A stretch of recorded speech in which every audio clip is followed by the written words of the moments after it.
Okay, and we're live, ladies and gentlemen, with UFC Strawweight Sam Hughes. Sam, thank you for being here. How are you doing? Good. Thank you, Kelly. Thank you so much for having me on. I'm really looking forward to talking to you. My pleasure. Same. So we're the morning after UFC 262. And so were you able to catch any of the fights last night, and did anything sort of stand out to you? Yeah, I watched pretty much all the prelims, and then I caught a few of the fights that I really wanted to see, like Michael Chandler and Oliveira. That was pretty much a highlight for me. I really was looking forward to Oliveira. I knew he was going to win, and then the same with Beneil and then Tony Ferguson. So those were two fights that I for sure wanted to watch. Yeah, no, those were super exciting. I think it's really cool whenever they do like a lightweight, like main event and co-main event, or just Yes, really any division where you can kind of size up four guys, in the top 10 in one evening. It's pretty cool. exactly. Um, but yeah, I mean the Oliveira and Chandler fight. I mean, there's my only complaint was that it didn't go longer. I wish it went, 3 or 4 rounds. Yeah, I But agree. yeah, congrats to Charles. Yep. So that was the second. There was their second fight with fans back at UFC 262. 261 was the first. Um, when you fight next, are you hoping that you'll be on sort of a pay-per-view event where there's going to be some fans, or do you kind of like the apex and being able to hear your coaches and whatnot? I do like the Apex a lot. It to me, it feels like a very intimate setting, and you can hear your coach. But there's something about the crowd that I just miss so much, and so I'm really looking forward to. Hopefully, my next fight will be on, somewhere that has a crowd or a big audience, because you feed off of that energy. They're going crazy and stuff like that. So I miss that. I miss it a lot. I bet. Yeah, there's I don't know if there's any statistics to prove it, but I feel like there's a lot more finishes when you have fans in attendance. People are able to Yep. sort of get that adrenaline boost and kick it into a next gear. Yeah, definitely. I would bet money on that. Yeah. So where I like to start, and especially because you're so young into your career, I mean, like, 7 fights, 8 fights in. How did you start MMA, and when did you start? Because I find that a lot of fighters are starting later and going pro quicker these days than maybe in the past. Yeah, no, I was actually I mean, I guess you could say it was a short route. I mean, basically 5.5 years from first walking into the gym to being in the UFC. That's a pretty fast road, fast journey. So I basically started, a buddy of mine asked if I wanted to come into this gym, and I was just at like an LA Fitness or a Gold's Gym, just lifting weights and running a lot and stuff. And so I thought it would be a good like cross training, do something different, help my motivation and just switch things up a bit. But then right after I did my first class of kickboxing, I fell in love with it, and I wanted to just do this all the time. So I was in there every single day as much as I could, and then I had about nine amateur kickboxing fights, and then about 6 or 7 amateur MMA fights. So I was 9-0 as a kickboxer.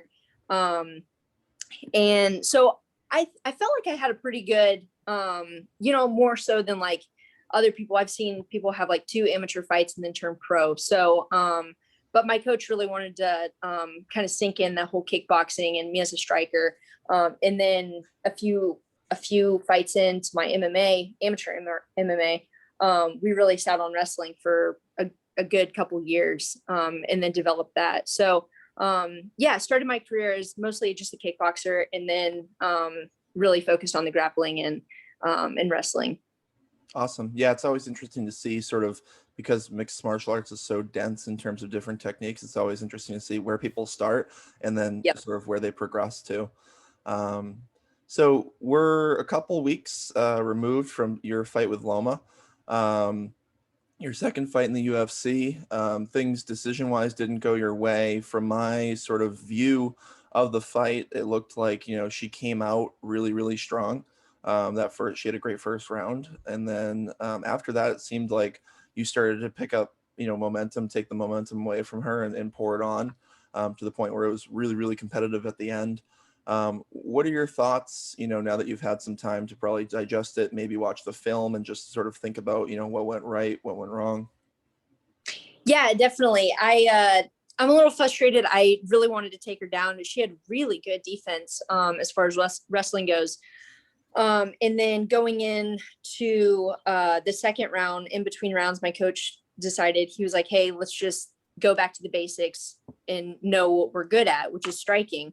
So we really sat on that. And I think I just poured it on a little too late as far as like the second and third round. I wish I maybe would have started, in the first round and really just didn't wrestle so much and just struck with her, because I feel like I was a superior striker, even though she's got 200 Muay Thai fights and has been fighting since she was really, really young. So, a little bit frustrated with myself, but you live and you learn and you move on. And I'm just excited to kind of showcase that in my next fight, hopefully. Awesome. Yeah, it's interesting to hear about this, the strategy there, because when you're looking into, the fight, I mean, we're just watching it from the outside. We don't know the full strategy, but it makes sense that you wouldn't have, a dominant striking performance that first round if you're trying to set up a takedown.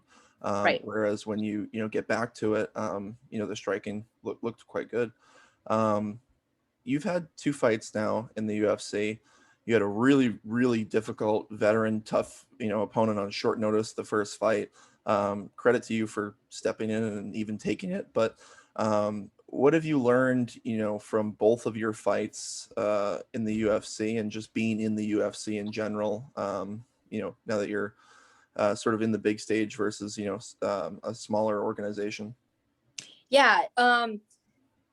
No, I've really learned a lot, honestly. I really like, losses are super tough, but I feel like I learned so much more from the losses than I do the wins. And I know so many people say that, but it is true. Whenever I fought Tecia in December, her pace was something that I really took away, and to know what it's like to fight at that top 10 competitor level in the strawweight division.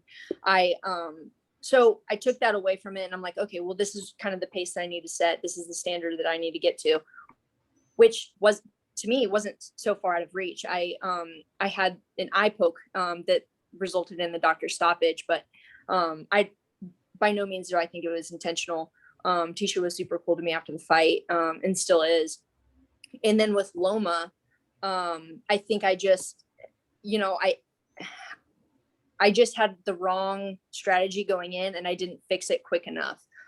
As far as my pace goes, I think I had a pretty good pace in round 2 and 3 against Loma. But I should have poured it on, earlier in the first round and just struck with her, kickbox with her. And then I think if I would have damaged her enough, like I did in that third round, the takedown would have been a lot easier, maybe in the second round.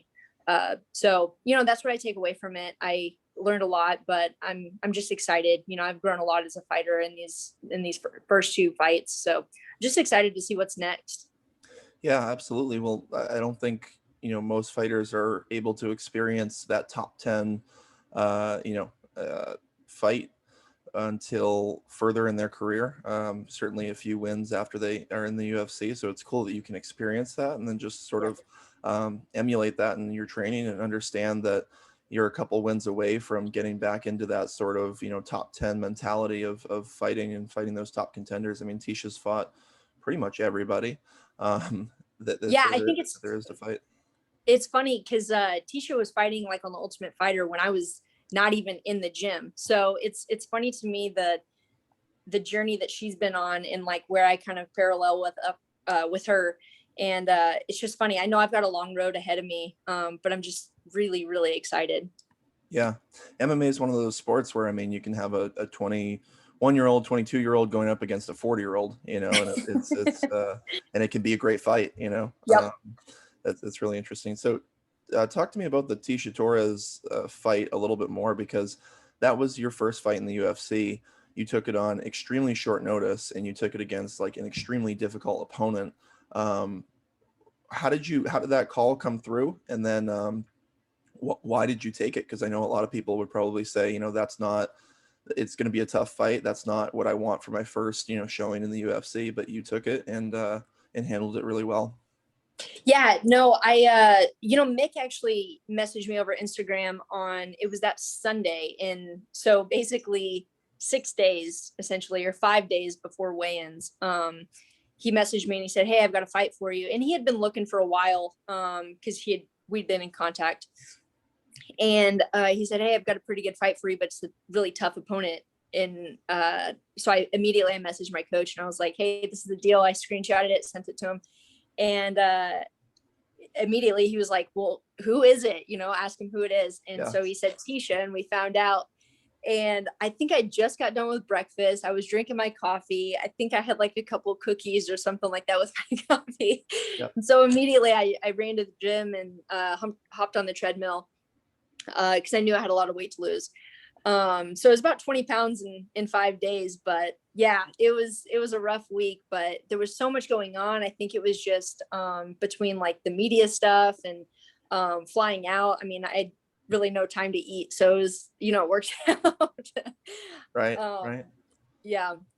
Yeah. I mean, keeps your mind off of the imminent starvation. Right. But yeah. So you cut 20 pounds. So you were around 135 when you started that? Yep, exactly. Yeah, I was 135. Goodness. Yeah. And I think, I mean, it sucked, but it was well worth it. Yeah. So you're 2 fights in, obviously neither of the fights, you've been able to secure, your first win. You went up against a really tough opponent, then you went up against another tough opponent. Do you have any regrets in terms of timing of when you came to the UFC? Do you wish that you'd fought in other organizations a little bit more? Do you wish that you had been a little bit more particular with who you fight in those first 2 fights?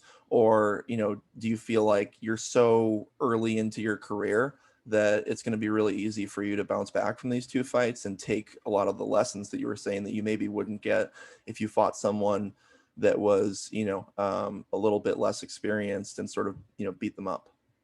Yeah, no, I definitely think it's the latter. I learn losses are hard, but it's how you get up and grow from them. That really shows like who you are as a person and who you are as a competitor. So no, I don't regret anything. As far as the last fight, I just wish that I had, put it on a little bit earlier and just basically turned it into a kickboxing fight versus Muay Thai. Because I think I would have easily had that decision if I did. So as far as like regrets, that's the only, shoulda, woulda, coulda that I have. But fighting Tecia, I learned so much from that. So I appreciate that so much. And no regrets. I'm just excited, to grow as an athlete and grow as a competitor. Awesome. Because I think I still have a lot more to show. Absolutely. I mean, when you look at how, some fighters and how many fights they end up having in their career, I mean, you're at the very, very beginning. You're still on the what they call the right side of 30. Plenty more for you to do in the sport.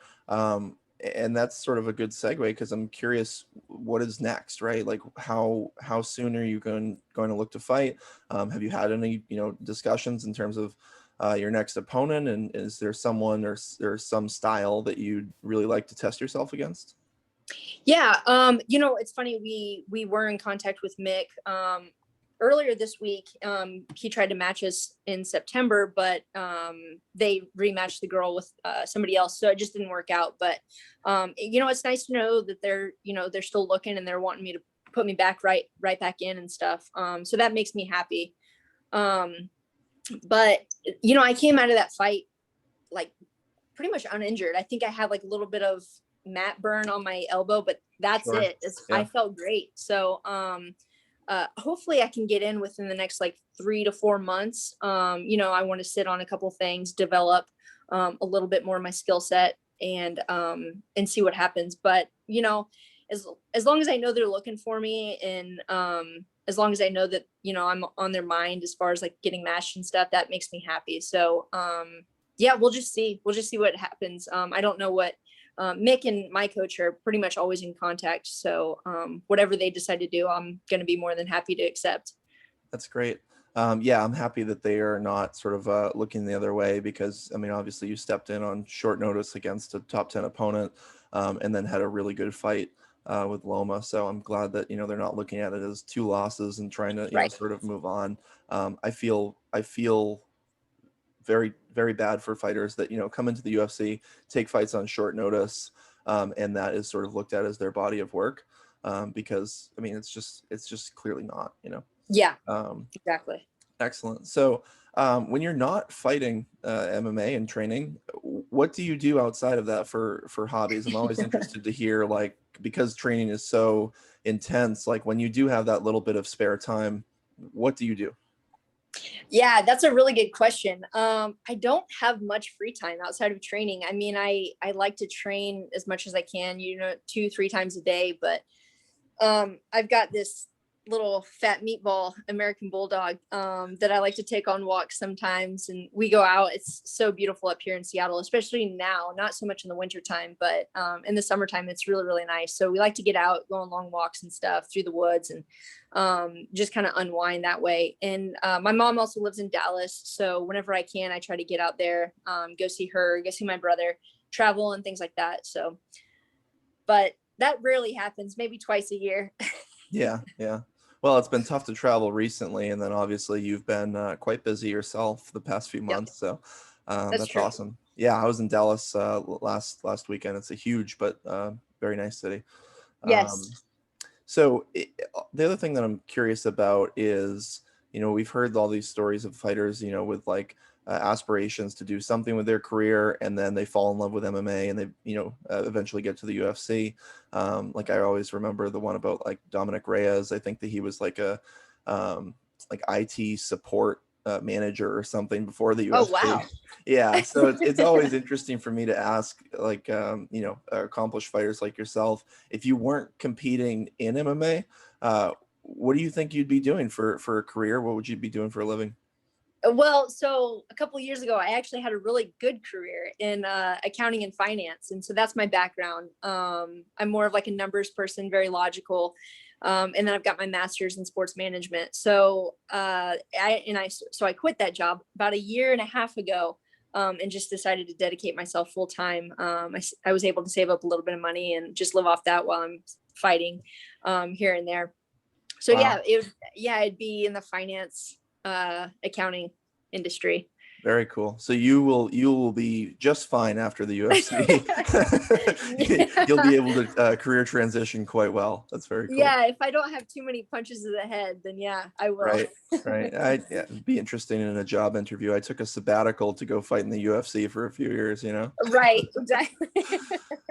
Very cool. Well, thank you so much for coming on the show, giving us your time, and we're really excited to hear about your next fight, and watch you compete. Awesome. Yeah, thank you so much for having me on. I had a blast. I appreciate it. Absolutely, you bet. Thanks, Sam. Bye. Thank you. Bye-bye.